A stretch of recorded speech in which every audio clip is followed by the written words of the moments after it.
Let's do this. We are the Chad and Cheese Podcast. I'm your co-host, Joel Cheeseman. Joined as always, Chad Sowash is in the house as we welcome Stefan Youngblood, founder and CEO of Black AI Think Tank and HireBlack.com. Stefan, welcome to HR's Most Dangerous It's good to Podcast. be here. Most dangerous? Did you say dangerous?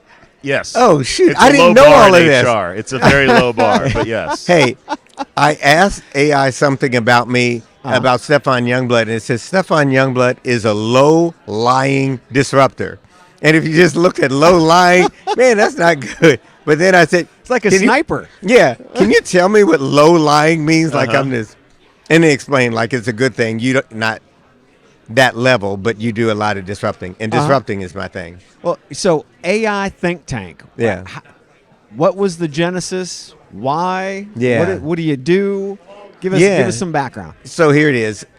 When the metaverse started really taking off, The metaverse. Joel is already excited. I've got a question right He's now. excited. He's Keep excited. going. Okay. Introduce us to I'm going to give you a lot. universe. I'm teeing you up for everything. So when the metaverse started taking off, I saw what was happening. I'm in groups, online with some folks, but it just didn't seem like there was much of the black community that was there. One day on a social media called Clubhouse, I literally started a room, Black Metaverse. One person came. The next room was 1,000 people showed up to talk about it. Like, what is this thing? Some people who are doing extraordinary things in it. It grew and grew. 6,000 people in an ecosystem. On the back end of that, as we went through NFTs and everything, this ecosystem is growing. AI hit very strongly, and we saw an emphasis on NFTs kind of nosedive a bit, but AI really blasted off. Everybody I know that was involved with things like Metaverse put it on hold right now, and it's definitely on hold, and AI just blasted in. So I switched from that room, which I still have in Clubhouse of Black Metaverse, and started a thing called Chat GPT for Beginners. Now, I want y'all to know the reason I started that is, let's see, Sam Altman released it on November 30th. Some very smart people started hacking into some dangerous places in my proximity, and I didn't like it. It was, I don't understand, but I think you all are doing some bad things. And they weren't bad people. They just wanted to see what we can do as hackers. And I thought I needed to leave that room. That's when I started ChatGPT for Beginners. It blew up to 12,000 people. Then I moved it over to LinkedIn, and we call it Black AI Think Tank. The first time I launched it, I say, hey, guys, let's meet 7 o'clock on Thursday. 400 people show up. Just like that. The first one? First one. 400 people showed up. Now, this is online. Is it like a Zoom or? Yeah. Okay. No. It's LinkedIn Clubhouse, audio. which I didn't think was still around. yeah, either. Well, Clubhouse is around, dude. It's actually making a small resurgence. You can do a lot through there. It's very interesting. So I started there, still have a crowd, an audience there, but I just use LinkedIn audio. And it's kind of easy for people because you can walk around doing it. So 600 people the second time we got together.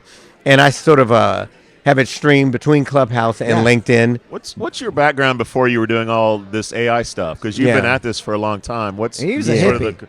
Don't go back to the time when you had bumper stickers on a wooden. Wait, you told him that? That's your presentation. It's like he was a hippie. I was his afro and from hippie to now. What was sort of your passion and your It's really so I've been doing like church activity. I've been taking gospel type things around the world, but mostly in a socio-economic, really philanthropy. Every country I go to, I'm looking for how I can create relationships that tie it into people. Haiti, an earthquake happens. 6 weeks later, I'm there on top of an orphanage to connect a group of people in North Carolina to help build a water system. And because I connected it in Skype, we can see each other in real time. We were looking for $10,000, and they came up with $30,000 to build this system and a house. After Cyclone Nargis in Burma, I was in there kind of following some music projects that I was doing. And again, it was connecting people across the world. So Hong Kong, Singapore, Malaysia, Indonesia. And I settled down in St. Croix in the Virgin Islands, stayed there teaching. And I was teaching elementary school and decided. What have you not done, Stefan? So it's a Good gracious! I mean, you've done a lot all Yeah. over the place, and it sounds like I Yeah. mean, the connection is people, yes. right? Oh, this is good. And connecting people. This is it. Yeah, Yeah. yeah. I mean, and so because the It's good. Clubhouse, right? Yeah. You were connecting people. Yeah, in connecting Clubhouse, people. in the metaverse. Yeah, right. that's it.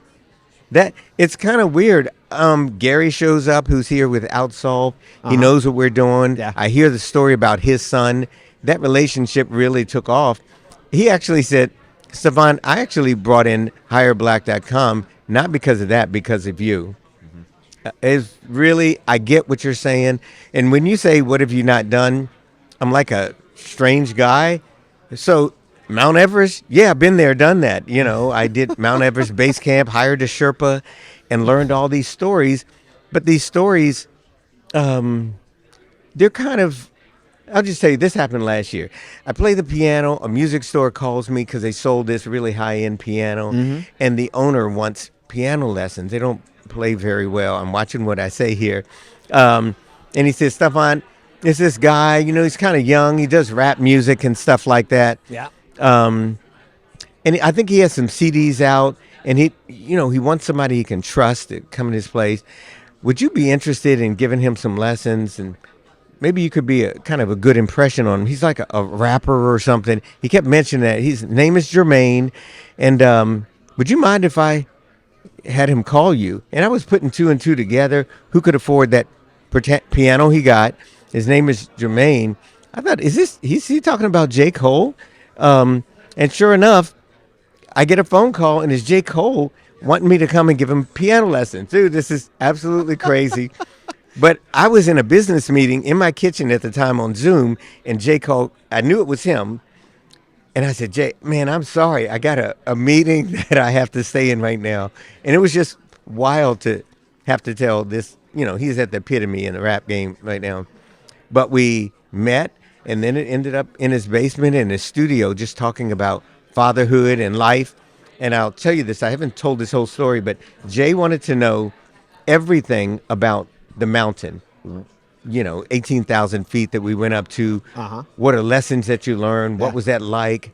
And I went back home and told my son, number one, he didn't believe me. So you spent the last 2.5 hours with J. Cole. Yeah. He said, I said, he's going to say something about mountains on his next CD. I know it for sure, because he was just embracing, engulfing this thing.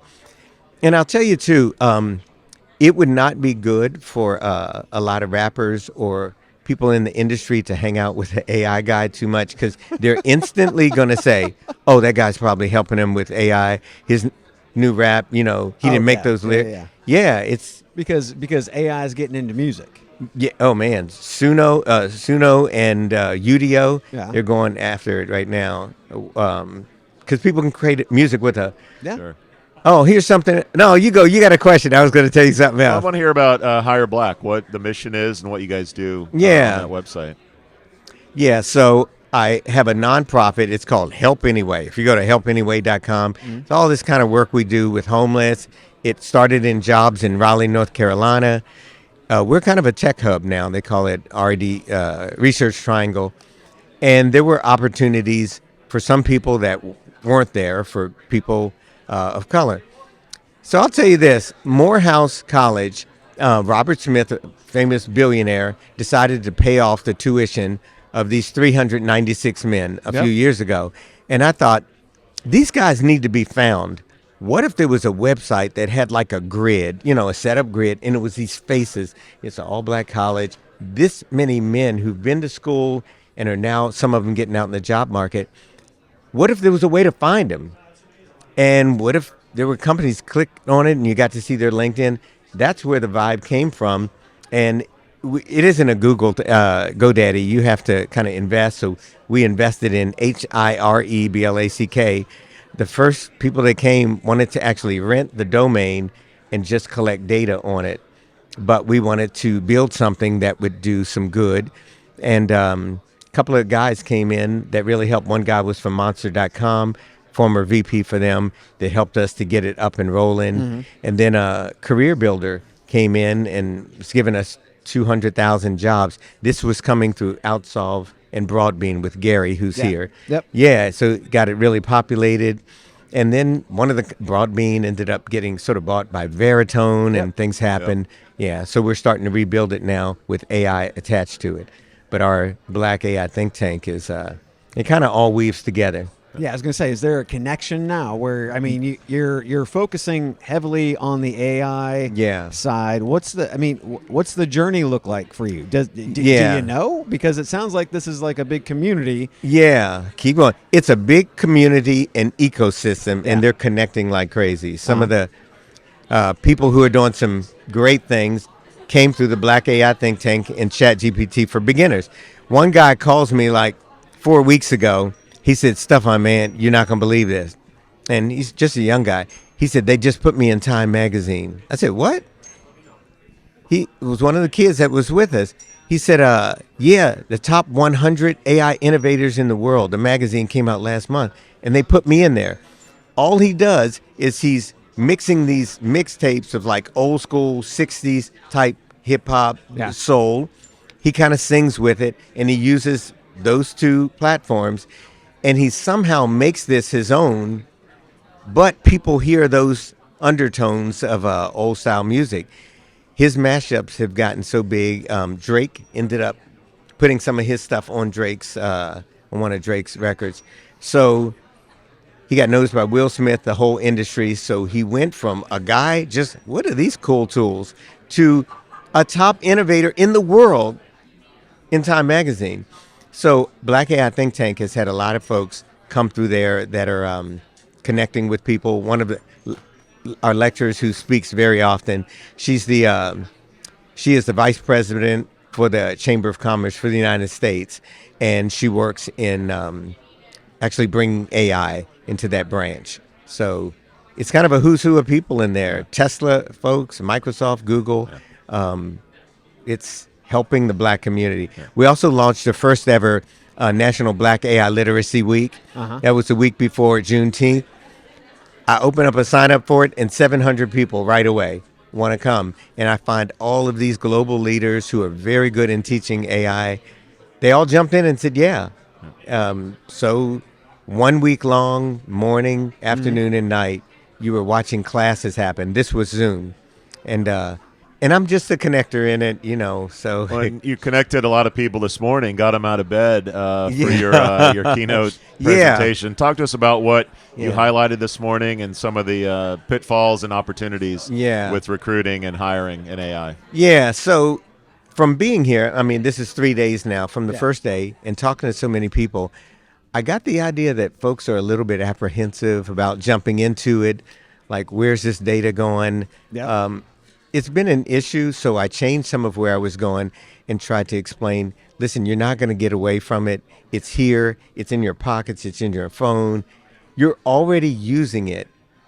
And from that point of already using it, understand that you can take this tool and use it in interview process. You can create content for your websites that will attract people. You can look up information like you've never been able to before. So you can research, and I showed them Perplexity.ai, which is kind of a new Google, but it cites all the sources. Answer engine. That's a mass. Yeah. I mean, this really does a lot for people who are sitting there looking around, trying to put together documents and contracts. Get AI to do some of this stuff. Well, you introduced us to FOBO. Not FOMO, but FOBO. What is FOBO? So first of all, FOMO is, fear of missing out. And I get that. A lot of people are living with that. And they're all living with it now because they're not in New Orleans with us. But go ahead. Yeah, that's right. So, FOBO is the fear of becoming obsolete. And I want to say that we should have some of that. If we're still using a pencil and a calculator, just know it's going to be limitations on it. And we all want to grow personally in our companies and stuff. But unless you get up with the times, you're not going to be able to stay at a level that you need to. And there was the old flip phone. You couldn't hardly see the screen on it. It's really tiny. Razor. I think it holds you back a little bit. Technology can do that because we live in a world that's so high tech and AI is moving to such a high level. You're going to have to do this stuff, or not you as a person, but your business could start to become obsolete. So if your competitor is using AI to the max and you're not, you watch 2 months later what they're producing and what you're producing.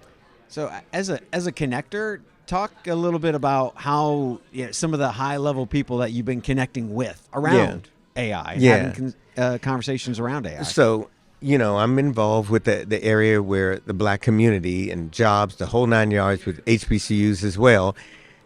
And I just want to make opportunity. I was listening to one of the most renowned speakers in the world. His name is Nick Bostrom. He coined the phrase superintelligence, wrote that book, New York Times bestseller. It ends up becoming the book that Bill Gates says, if you read any of 2 books, superintelligence has to be one. It's actually propelling all of AI right now, a move towards AGI, artificial general intelligence, where humans, our robots sort of know as much or more than us, and a superintelligence where we pass that.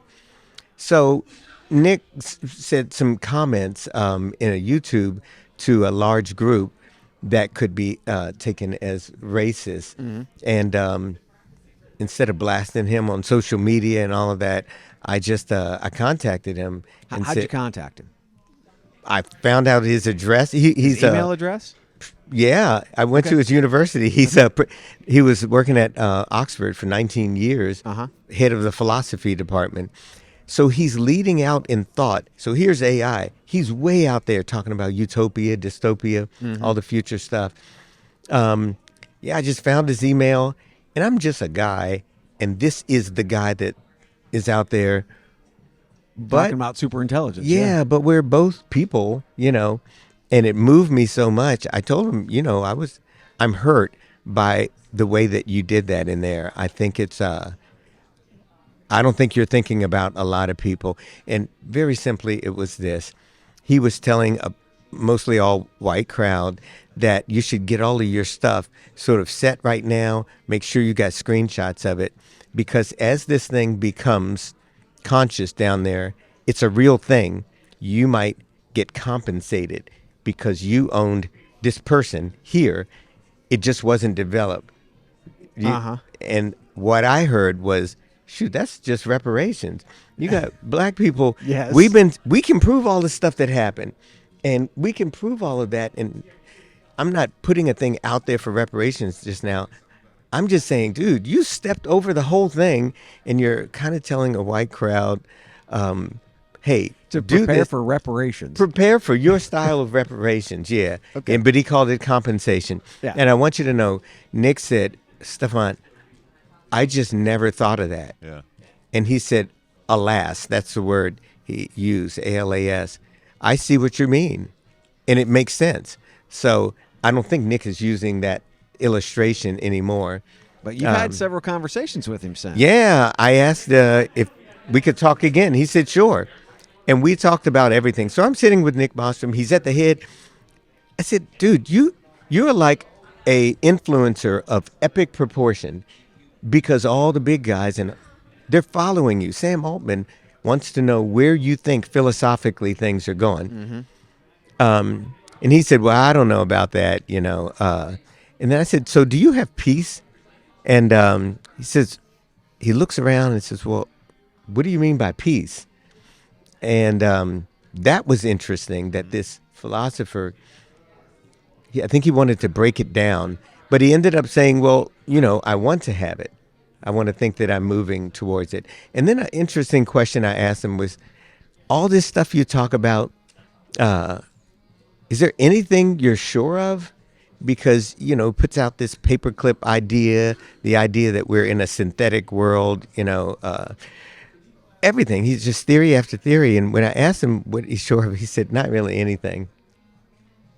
But he's a philosopher. Yeah. But I want you to know, his not really anything has become a cell phone with AI. His concepts have become a real device and real thought, real AI, robots that they're getting to walk around and do things. So it's pretty wild. He's very much into the possibility of our brains reaching to such a height of knowledge that it's sort of going to be digital in a way. It can hang up there with AI. It's like the neural chip. Let's bring it back to Earth for a second. Interested in your some examples of bias that you mentioned this case, but in your presentation you talk about having AI generate an image of you that created a white version of you. I mean, like, what are some other examples of how AI is skewing in a biased fashion? Yeah, I mean, I asked. I wanted to create a Black-owned chip company, and I was watching NVIDIA; it's going crazy, and I do care in every one of these areas. Are we leading any of them? Can you tell me where we are in the process? So I thought, what if you were to just create a website and show people what that would be like using AI to create it, a Black-owned chip company like NVIDIA or something, put a little prompt in there, and out comes this instant website about a potato chip company. It was seasoned potato chips, and it keeps going down. You can buy it here, and had a name for it and everything. The only reason it came out as a potato chip company is because it said Black-owned, and I knew it. I took out Black-owned and did the exact same prompt, and now this amazing computer chip company, this was amazing, and it created the whole thing. And then I said, can you give me a backstory? Tell me about that potato chip company. And it did exactly what I thought it would do. It was a Black family. The grandfather had a recipe, passed it down. Man, what kind of AI is this that when you mention Black, you're talking about this legacy of a potato chip company, but when it's not Black, they had Asians that were leading, Asian white, and so on. They had these great degrees. I even asked it, tell me about the degrees of the people from the education from the potato chip company. Well, most of them didn't graduate college. One of them started and stopped. So it built out an entire story to go with this messed up thing that it did. And I'm watching this, and my brain is like, I need people to know this. And I put it on LinkedIn and stuff. Hey, watch this. Watch what happens in this story. Yeah, so it's that type of thing, where it creates more work for us. If I want to find pictures. Listen, I mentioned this morning that we can create an image that looks so real, you will not be able to tell if from real. It was really impactful for me when you had the two videos, same person talking, and you said which one was fake. Who thinks the one on the left, most of the hands went up, one on the right. And they were both fake. And we talk to recruiters all the time that say, oh, people know the difference. You can't replace recruiters. And when I watch that, I go, holy shit. I thought that was a real person. Oh, we're there now. Oh, yeah. We're at the point of real. I know you keep saying bring it back, but we're so at the point of real that last week Sam Altman did a big presentation on the orb. The orb is this new device. It's a little glass thing, looks like a magic 8-ball. You look into it, and it looks at your iris, and it says, yeah, he's human. We got it. Pulls out all these biometrics. And his plan is for everybody on planet Earth to have their identity they're human for sure. We know it because it's been put on the blockchain from our orb. Feels like it's stealing my soul. Is what it's doing. And you had a story about a job seeker who was a person but got denied because they thought it was AI. Tell us go deeper into that story. I don't know. I'm saying messed up, uncool. That's what it is. He's a very intelligent engineer doing extraordinary things. He happens to live in my community. He applied for a job that he was definitely well prepared for, maybe over well prepared. And he was wondering why he hadn't heard anything back from him. And then he got a letter, and it said that the reason that he wasn't hired for this position was that they thought he used AI in the process. This guy didn't need AI for that at all. And it's the fact they used it against them, It's like we don't want you to have cheated on the way coming in here. But he didn't at all. This guy can do anything with that company. And it seems like we're going to use AI to detect AI, but then AI won't be able to detect AI because it's gotten so good at fooling it's just it seems like we're worrying about the wrong shit, to be quite keep going. And what should we be worrying about? We should so let's say, for instance, we have so many people say, well, This resume was written by AI, ChatGPT. Yeah. Who cares? Right. Is it correct? That's Who good. cares? Yeah. Right. This is Somebody interesting. was saying yesterday. Yeah. Well, if somebody is using AI to do their job, Yeah. maybe they shouldn't get paid that. It's like, well, no, they have a job to do. Yeah. It's a tool that they're using. Yeah. So I think we're worrying about the wrong stuff, right? Correct. Because AI, especially right now, and I think we're looking like really far ahead. Yeah. Will robots take us, Yeah. take over? Who knows? But right now, we need to use every tool, much like we did the calculator. Yeah. Yeah. Right? Yeah. This is just the new calculator. It is, It's a yeah. really cool calculator. Right, Don't get me right. wrong. Yeah. But this is a tool. Yeah. And I think that we are just overreacting like many Yeah. schools did when Yeah. they were like they banned calculators back in Yeah. the day. Some of them started banning AI. Y'all, this is 2024. Yeah. So you're going to have this conversation now, 2028. We won't be sitting around this. It's going to be so woven into everything. Yeah. We won't laugh at what we did at this point. It'll be like, man, I think we should have hopped on earlier because we can't control AI. You can't tame it. I want to say just what you said is very interesting. So what? It was created by something. So imagine I like music, and let's say I had, Spotify playing some stuff, and it played something. I hadn't heard that song. Man, that song's really great. Who's the artist? It was a made-up artist. And then I found out it was AI. Dude, I don't care. I just like that song. Yeah. I think a lot of young kids, people who like artists and stuff, they're going to get fooled by some things soon.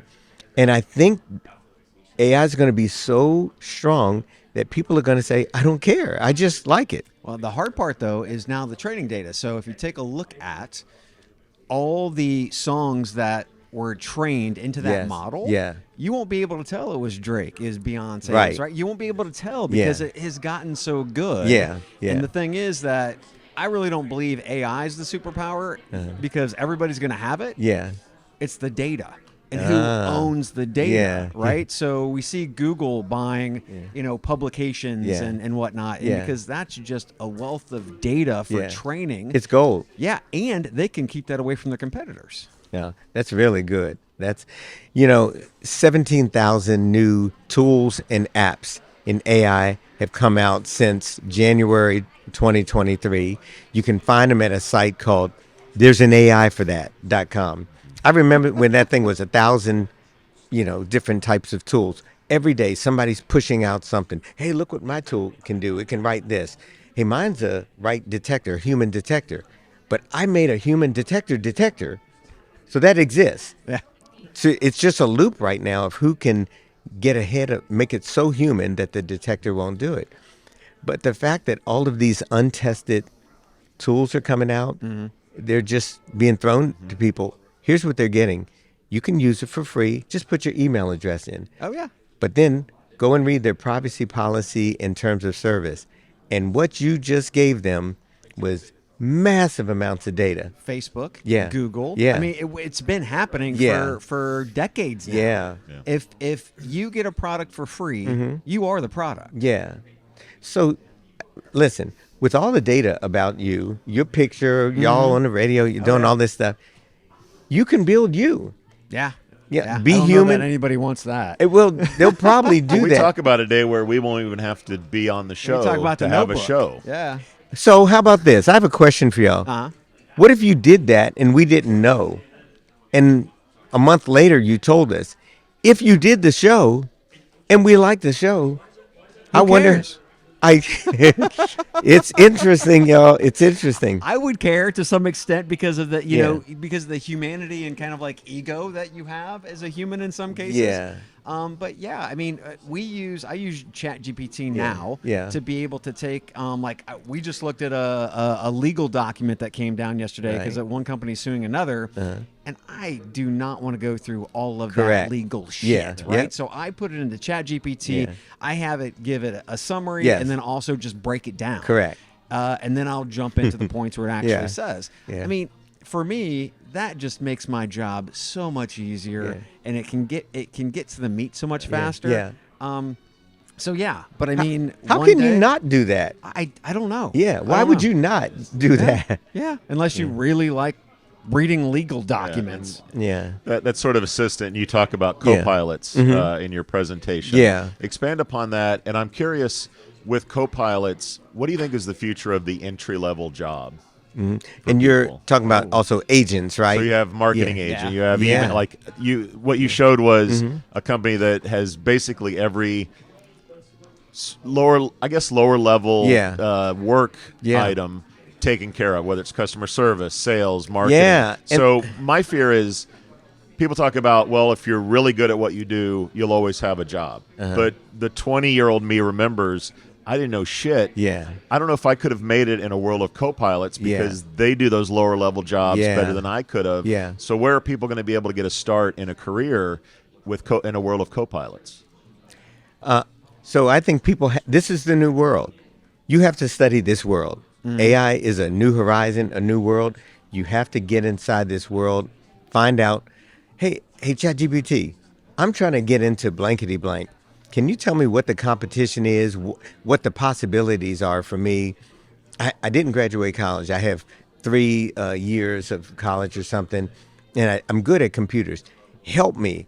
You do that and bring AI in to do it with you.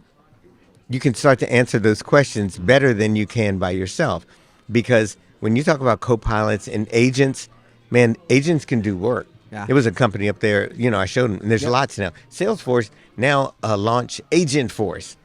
That's really huge that they've got people telling an agent to do something, and that agent, that's all they do. This Gonna one, work this with is another agent too. dude, man, it's just agents. If you have a marketing agent, the marketing agent goes out, gets the leads, then it hands off to the sales agent, right? So you've got the whole agentic staff. We live in, I even hate to say it's like who's making these words, but it forces us to use them. We now are in the agentic age.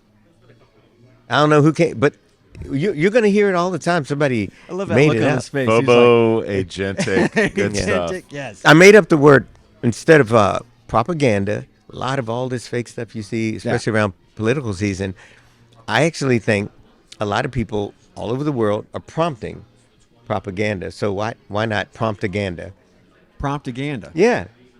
So you got to get it to settle a little, but it's been used now. I started it, put it in some place to kind of get the IP. Can we talk about the metaverse for a second? No, I want Prompt-Ganda. There was there's a story in the information today about Apple's Vision Pro. They're cutting back the production of the headset. What you seem bullish on the metaverse? Are you, and why?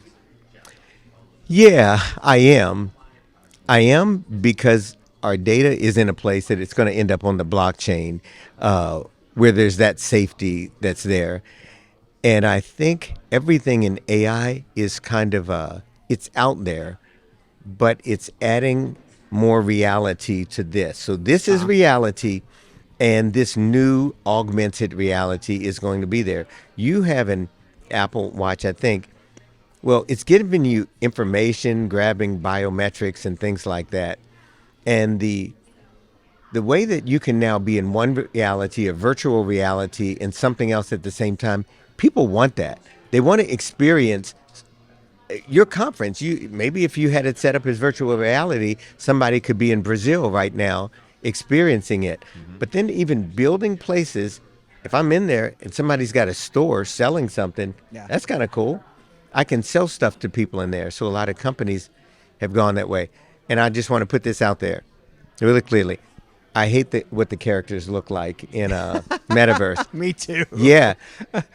I can't suspend this belief. That's a cartoon. Yeah. So because I'm not interested in cartoons and the weird walking and stuff, it doesn't have my attention. Is it built for the kids, though? No, it started there. Okay. All the Roblox and stuff. So for educational purposes, my friend teaches from his home in Jacksonville, Florida, to all over Africa. Very cool. He puts the Oculus on, does that stuff. But it's cumbersome. And the students in Africa are wearing headsets as well? Yeah. Who's supplying all of those headsets? So Meta's behind a lot of stuff. Meta, okay. Yeah. Meta started a thing with a company, Victory VR. Yeah, and that company has gone into a lot of schools right now and started metaversities. And a metaversity is where Meta's involved with it, and there's an educational part. You put those two together and offer that package to universities. They might be up to almost 100 now. I see what they're doing. They're graduating people in the metaversity. All your classes are virtual. So this is a thing, and it's happening. And because of places that are using it in that way, it's educational, it's legit. But those guys walking around New York that had those $3,000 things on, that's a whole different thing. Yeah. And we talked about a school in the UK because there's teacher shortages everywhere. Yep. Okay. That they're using the metaverse to teach. So this is they don't good. have enough teachers to do that. Yeah. And why would you not do that? If you could, it's like, dang, that's great. Yeah, it's scalability. Well, it's necessity. I mean, it's scalability for for a job that, to be quite frank, that is not a great pay, right? And maybe it will because it'll be even more scarce. So therefore, we'll have to pay our teachers more because they're teaching thousands of kids in the metaverse or what have you.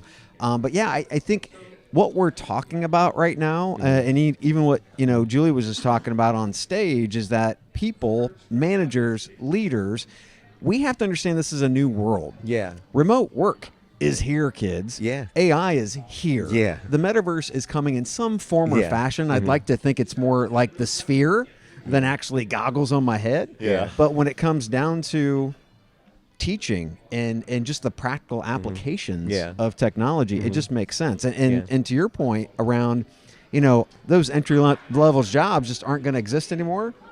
No.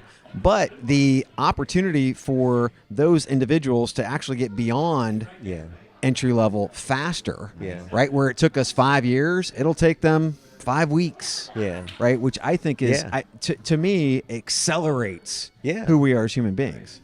Yeah, and the fact that it's getting very philosophical, by the way. No, just the reverse on that is if younger, less highly paid people are learning skills that are years in advance, then the people with those skills that are getting paid more are going to suffer because I can pay a 25-year-old less than a 45-year-old because they have the same skill set. So it actually reverses and hurts. I mean, it's already happening now. It is, but how it's going to shake out. You're saying Xers or boomers getting fired and two Zs getting hired, and there's no way in hell they can do that job. But I mean, just because of the quarter by quarter corporate America kind of like thought process that we have right now. It's all about bottom line, right?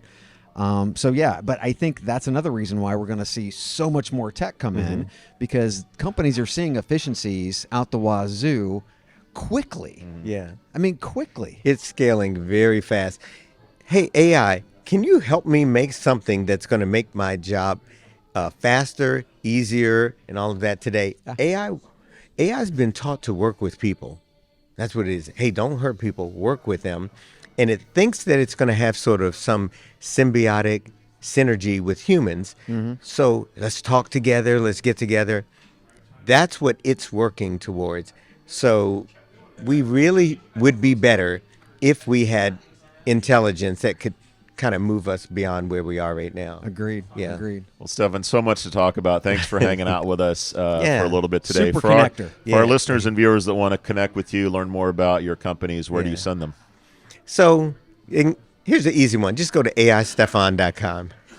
Easy enough. aistefan.com. Yeah. Fair enough. I got stuff going through my mind. Just go to that one, and it gets me. It gets everything. Excellent, man. Well, we appreciate it. Yeah. I love the stories. Love being everywhere, doing everything. Yeah. Just thanks for coming on the show. I appreciate Chad it. can't wait to go buy a new metaverse headset. That's another one in the can, everybody. We out.